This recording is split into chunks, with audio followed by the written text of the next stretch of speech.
En la práctica, digamos que un mes después, el 12 de abril, ya no se estaban tirando tiros, pero Figueres estaba concentrando toda su tropa en Cartago y se amenazaba de que la batalla de San José iba a ser una batalla sangrienta, extraordinariamente sangrienta, y probablemente lo iba a ser. La guerra tuvo más o menos 3.000 muertos, nunca se han cuantificado en exactitud. Hay algunos datos que dicen que son un poquito mayor, otros pueden decir menor, pero más o menos los distintos protagonistas de ambos bandos reconocen que esa es más o menos la cantidad de muertos que hubo, que se distribuyeron entre 2.500 de los comunistas y los que apoyaban a los comunistas, 400 de las fuerzas de gobierno, y para ser exactos, 99 de Liberación Nacional, del Ejército de Liberación Nacional.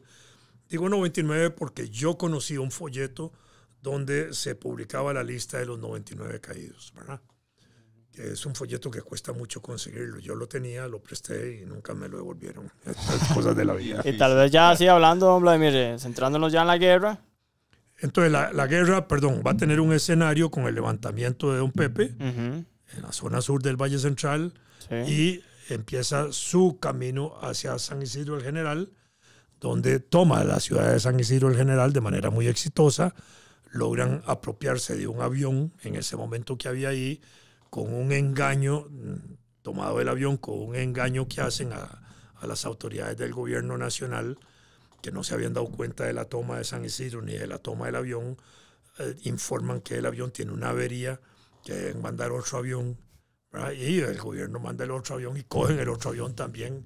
Y con esos dos aviones traen suministros de Guatemala y apoyo de Guatemala al grupo de Figueres, y ahí adquiere mayor fuerza el proceso de la guerra. Y hablando de aviones, o sea, ¿qué eran? ¿Aviones grandes o eran avionetillas? Aviones pequeños de ese tres de aquella época. Son aviones grandes de la época, para decirlo así, ¿verdad? ¿Y por qué mandaron semejante avión para darle repuestos? No para darle. Capturan el avión. No, por eso, pero piden otro avión. Piden otro avión a San José, diciendo que el avión que estaba en Pérez Celedón no podía despegar, porque tenía fallas mecánicas y que necesitaban ciertos repuestos. Entonces de aquí los mandan, por supuesto, para traerse el otro avión, y con eso se dejaron 2 aviones, y ahí empiezan a recibir y llevan a Guatemala porque el gobierno de Guatemala estaba apoyando a Figueres en ese sentido. La guerra entonces serían, los bandos básicamente serían entonces los figueristas, ulatistas, los figueristas, que eran el grupo de Figueres y el ejército de Figueres, que él había creado para defender el resultado electoral, para darle la presidencia a Ulate, para reconocer a Ulate como presidente, porque esa había sido su lucha, ¿verdad? Y que Ulate asumiera el 8 de mayo del 48. Ese era el propósito de esa guerra, ¿verdad? Y entonces la guerra empieza a desarrollarse, por supuesto que sí. En el escenario del gobierno, que había la gente del gobierno que tenía el Ejército Nacional, que en esa época existía ejército, pero era un ejército muy debilitado en todo institucionalmente. El ejército se venía debilitando desde 1882, digamos, para acá se venía debilitando el ejército. ¿Cómo cuántas personas tenía? 2.500 efectivos militares. Hay gente que dice que 3.000, anda por ahí, pero de todas maneras era Sí, las armas y todo eran viejas. Para el 48 el ejército no llegaba a las 1.000 personas. Era un pequeño grupo. Y armas y todo eso, había armas modernas. Sí. Había armas modernas porque incluso cuando Figueres gana y toma el cuartel Bellavista y todo eso, exhiben el armamento moderno que tenía el gobierno. ¿Qué pasaba con ese armamento? El gobierno no se lo daba a quienes estaban peleando a favor del gobierno, que eran los comunistas, por miedo a que con esas armas se quedaran con el poder.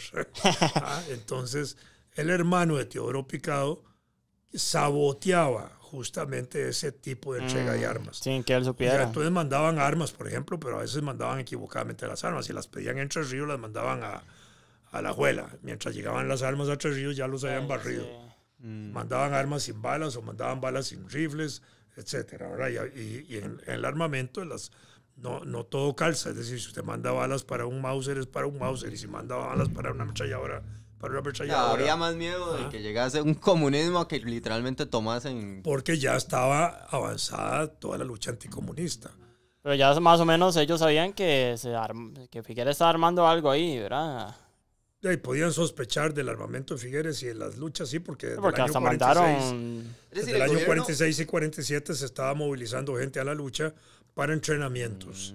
O sea, el gobierno sí podía sospechar de que en algún momento les iban a dar. No, sospechaba, digamos, y tenía información de la preparación, ¿verdad? Porque la gente salía a la lucha a prepararse militarmente. Sí, escuchaban los tiros iban ahí, quedando todo. ahí ya en el año 47, alguna gente se iba quedando ahí ya preparándose para el evento final, ¿verdad? Y después de las elecciones más gente corrió para la lucha porque ya sabían que la cosa ¿Y cómo los reclutaba Figueres?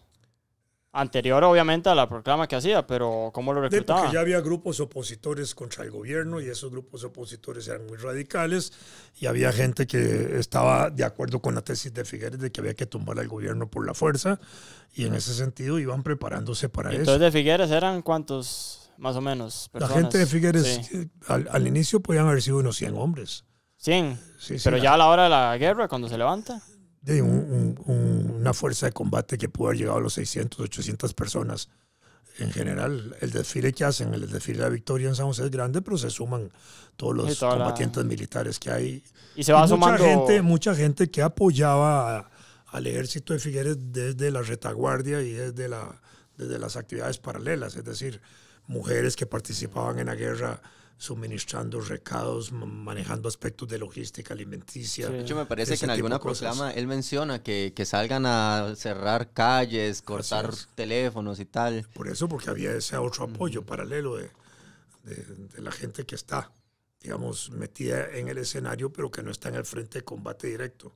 Sí. Y ya a la hora de eso, o sea, Figueres habla ahí en el libro del Espíritu del 48, y que eran poquitillos extranjeros los que lo ayudaron, ¿es cierto? Es un grupo pequeño, sí, la Legión Caribe es un grupo pequeño, está publicado el libro de ellos, no llegaba a 50. Sí, eran pero poquitos. eran expertos militares muchos de ellos. Sí, claro, y eso tiene su peso, cuando se tienen militares expertos, tiene ventajas. ¿Por qué? Porque en el escenario militar usted lo que necesita es gente experta que pueda dirigir una guerra, no el combatiente. El combatiente es el que puede disparar. Sí. Y para disparar lo único que tiene que saber es armar y desarmar un fusil de día y de noche y apuntarla y tener buena puntería, digámoslo así.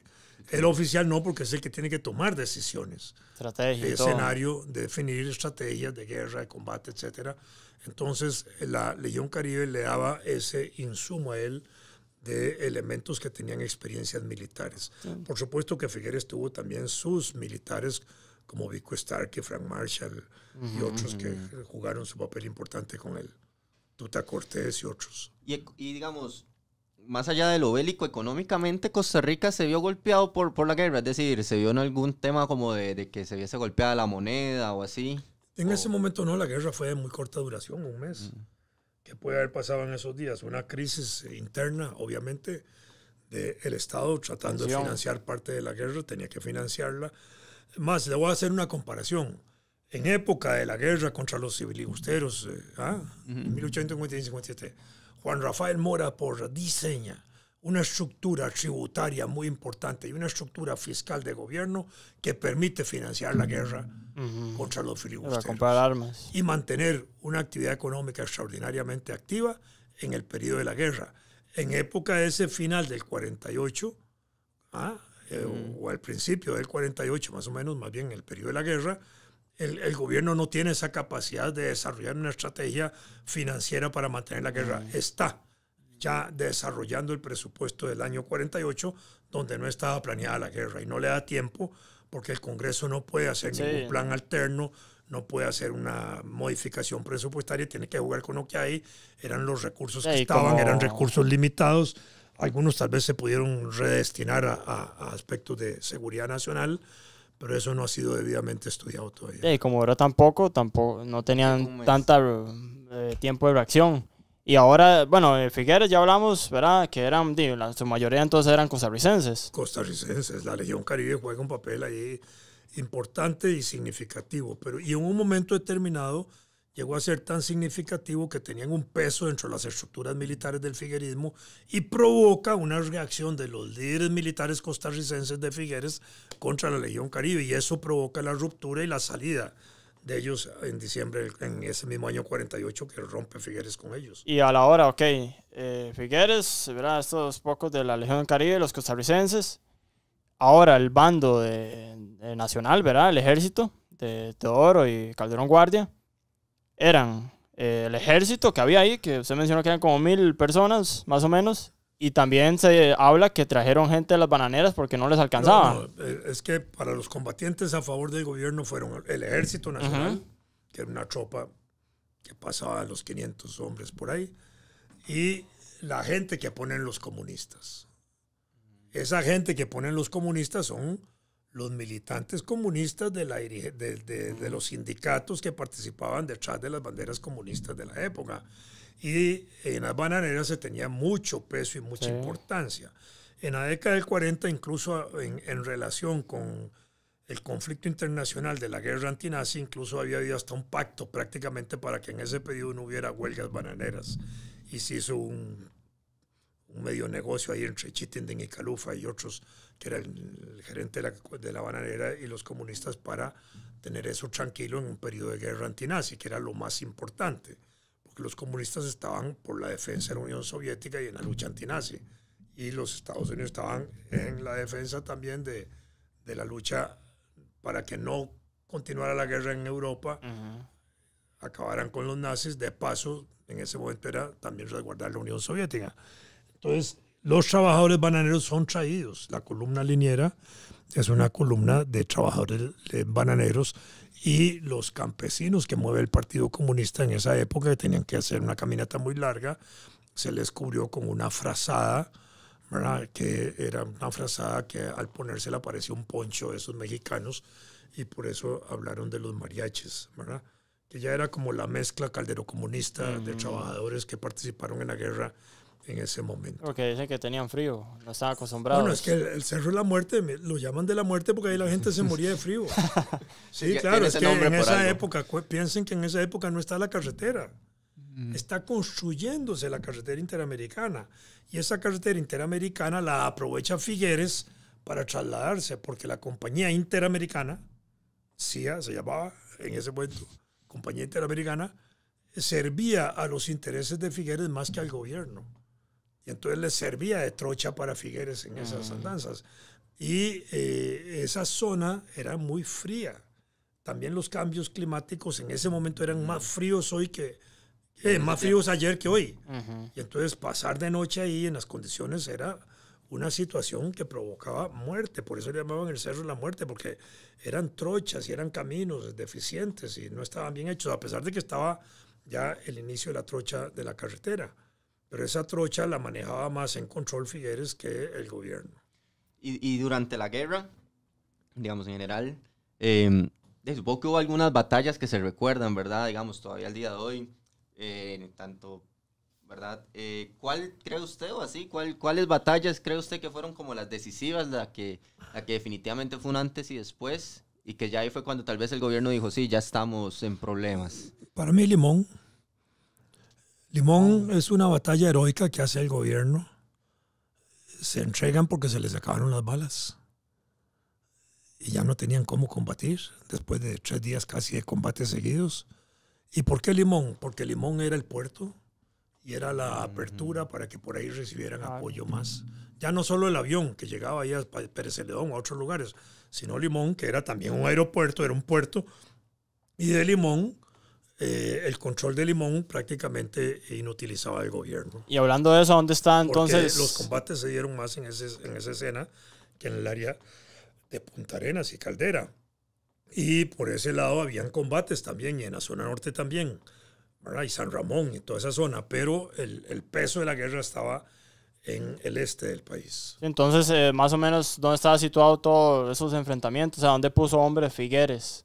O sea, tomó ahí... El ejército de Figueres es un ejército simbólicamente en todo el territorio. Todo lo que está en contra de el gobierno y de Calderón y de los comunistas en ese momento. El gobierno tiene igual su ejército nacional teóricamente en todo el territorio porque habían cuarteles. Sí. Pero el cuartel de Limón era clave en ese momento porque era la defensa del puerto y la defensa del aeropuerto de Limón. Y eso era la apertura para recibir más apoyo para Figueres. Pero la batalla de Limón se da en condiciones de heroicidad para el gobierno en términos de que ahí combaten hasta el último tiro. No queda más que rendirse, no tienen alternativa. Y no había cómo llegarle a Limón con suministros militares porque todo lo controlaba Figueres, el territorio para llegar allá. Sí, lo rodeó. Porque Figueres iba ganando el territorio de esa zona, que era la zona estratégica del país.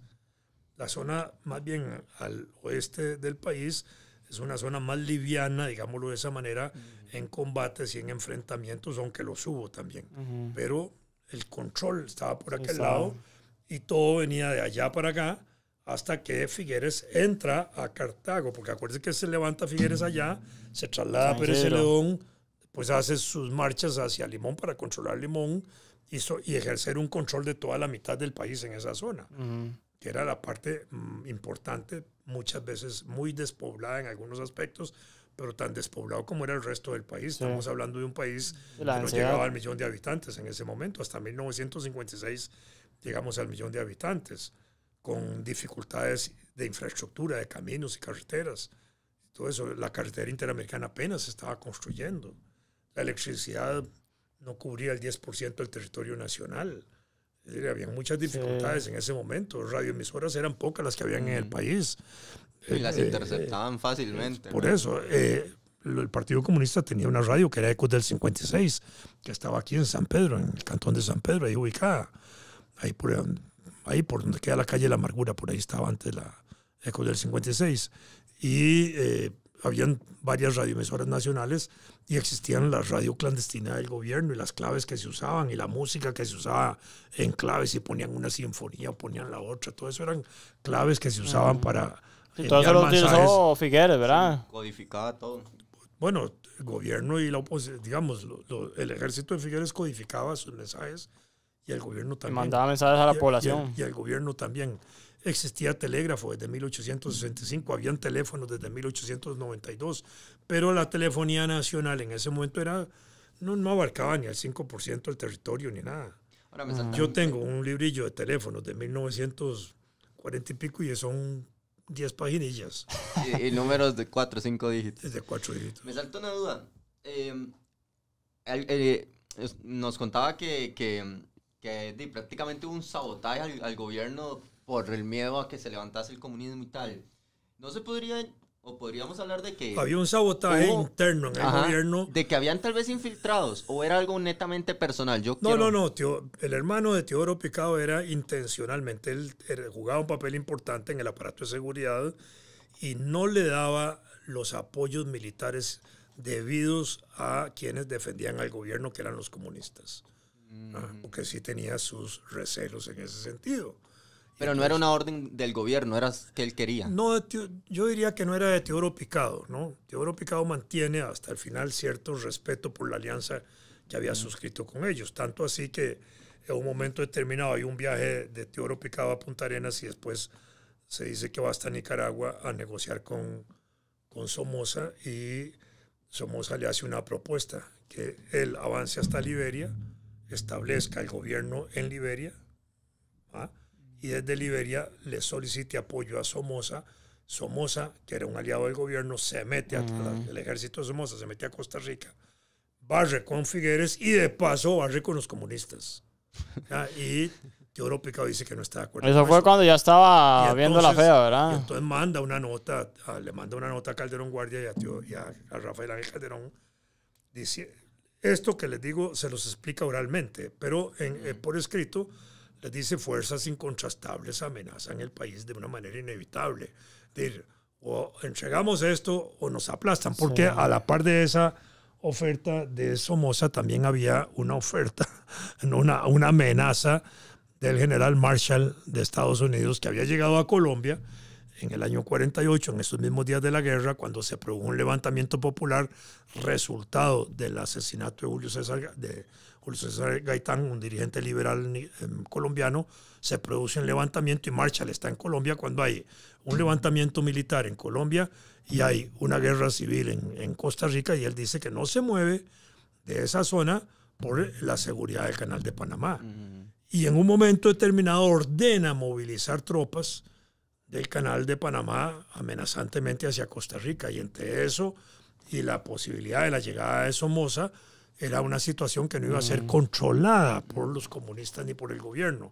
Tanto así que en Ochomogo, cuando se hace la reunión de Ochomogo para ponerle fin a la guerra, Manuel Mora le propone a Figueres unir las dos fuerzas, la de él y la de los comunistas y del gobierno, para enfrentar la amenaza externa de Somoza y de Marshall. Y Figueres le dice que no puede hacer eso, que él se compromete a que se respeten las vidas, etcétera, pero que él no puede hacer eso porque incluso le dice, muchos de mis soldados traen los nombres de los comunistas anotados en los rifles del que van a matar. Algo así le dice Figueres. Y lo que tienen que hacer ustedes es confiar en que yo voy a respetar vidas, ustedes entregan esto, hacemos la entrada triunfal, y avanzamos. Y eso es lo que provoca ese final de guerra, porque no había manera de detener eso. Y Figueres, en ese sentido, se incrusta dentro de esa estrategia anticomunista mundial de frenar la posibilidad del ascenso y fuerza de los comunistas. ¿Por qué? Porque en el 48 los comunistas habían aumentado su fuerza electoral y su número de diputados, que eran 8 por ahí o 10. Y bueno, antes del final y todo esto, quiero tal vez que nos cuente un poco sobre la batalla del Tejar, que esa dicen que fue la más sangrienta, ¿es cierto? Bueno, es que fue sangrienta porque fue de las primeras, y fue como la que hizo bulla. Por supuesto que sí. Sí, porque ahí se habla que hasta hicieron una fosa común y quemaron los cadáveres, ¿es cierto eso? ¿Es un mito? Eso es costumbre en ese tipo de guerras, sí, claro. Sí. En las guerras hay costumbre de enterrar en fosas comunes. Generalmente se levanta una lista de los muertos, generalmente, que se van a depositar ahí para que se tenga una idea. Y muchas veces se logran rescatar esas fosas comunes para que después puedan ser recogidos los cuerpos. Pero ¿y en esta lo hicieron? En muchas de esas fosas comunes se pierden. Ahorita estamos buscando fosas comunes de los soldados de 1856 en Santa Rosa. Ahí murieron 20 soldados nuestros. Entonces estamos tratando de recuperar. ¿Y en esa no se sabe nada? De los muertos exactos, así con nombres y apellidos, no. Muchos ¿Más o menos cuántos fueron? No recuerdo ahorita, pueden haber sido 40, 50 muertos en zonas. Es que las guerras a veces no llevan un recuento exacto de los muertos. Pero ahí hubo, lo que hubo fue la batalla sangrienta por la violencia con que se ejerció esa batalla, por la pelea que hubo para el control del Tejar y por la muerte de principales que hubo ahí, ¿verdad? Sí, para ahí después a Cartago. Sí, claro. Y antes de llegar, digamos, ya al final de la guerra,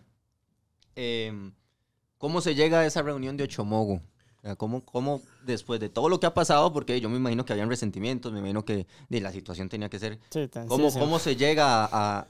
Ahí privó el razonamiento, la racionalidad, la idea de no ir a una guerra que iba a ser muy cruel, muy sangrienta, y que de pronto no iba a tener el final feliz para ninguno de los dos bandos. Hasta ese momento Figueres ya controlaba todo. Estaba en Cartago Figueres. El gobierno solo estaba en San José. Y la batalla de Cartago no se pudo hacer de manera eficiente porque Carlos Luis Fallas, que estaba en Tres Ríos, no recibió el apoyo militar necesario del gobierno. Entonces... ¿Estaba en Tres Ríos listo para ir a Cartago? Pedía, según Fallas, si le hubieran dado el suministro de armas, él hubiera ido a Cartago, resolver el problema en Cartago, o lo hubiera intentado resolver. Y él tenía a los hombres, ¿verdad? Ahí. Digámoslo, que la fuerza que él tenía, él le daba capacidad de ir a combatir a Cartago en posibilidad de derrotar a Figueres. Sí, la posibilidad que había Calufa, pero digamos, podía no ser cierta. Sí, claro. Al final, el escenario de la guerra era que tirados los tiros, al final el que gana es el que se impone con tiros, ¿verdad? Y con muertos. Entonces, frente a eso, había un impasse ahí, mientras se preparaba el ataque de liberación de los liberacionistas del Ejército de Liberación Nacional, ¿cómo se llama?, a San José, y la defensa de San José. Y en eso empiezan a moverse intereses para evitar esa masacre, porque iba a ser una masacre. Sí. Y entonces se envían al padre Núñez a San José a ver si se puede negociar esa salida. Interviene obviamente el obispado, Sanabria. Se hacen contactos con embajadas acreditadas en Costa Rica, entre ellas el de México, que facilita la sede de la embajada para que ahí se reúnan, y se inician las conversaciones y ahí hay un encuentro entonces entre Manuel Mora y Benjamín Núñez, donde se le dice que se rindan y eso, y entonces el otro quiere garantías y terminan reuniéndose, le piden primero que venga Figueres a San José y Benjamín dice que eso no hay garantías para eso. Manuel Mora tampoco tiene garantías de ir allá, pero se ofrece y dicen no le damos garantías, buscan un escenario digamos, neutro, Ochomogo, que era un escenario ahí más o menos, se establece la posibilidad de que se reúnan ahí, se acuerda que se reúnan solo Figueres, Figueres y Mora y los dos que lo acompañen, ¿verdad? Que van a ir manejando el carro, que no iban a estar en la reunión y que el encuentro era entre ellos. ¿Por qué Manuel Mora y solo Figueres? Eso es una pregunta muy interesante porque ahí no hay representantes del gobierno. Sí, justo eso me salta al lado de aquello. Porque la fuerza político-militar que defendía el gobierno era la fuerza de los comunistas. Y Fallas, que formaba parte del Estado Mayor Militar, era un militar comunista, pero sabía, digamos, que el gobierno no tenía capacidad militar de combate. Los que estaban poniendo los muertos eran los comunistas. Entonces el problema era resolver primero eso. Si los comunistas aceptaban la paz, lo demás se caía. Y eso fue lo que sucedió. Los comunistas aceptan suspender la guerra, entregar las armas, aceptan el pliego que negocian con Figueres en Ochomogo, se pone por escrito eso, se conoce ese pliego en una carta que se presenta al cuerpo diplomático y a los que participaron en el evento de Ochomogo, en lo que se llama el Pacto de la Embajada de México, se rubrica ahí y se inicia el proceso de tránsito.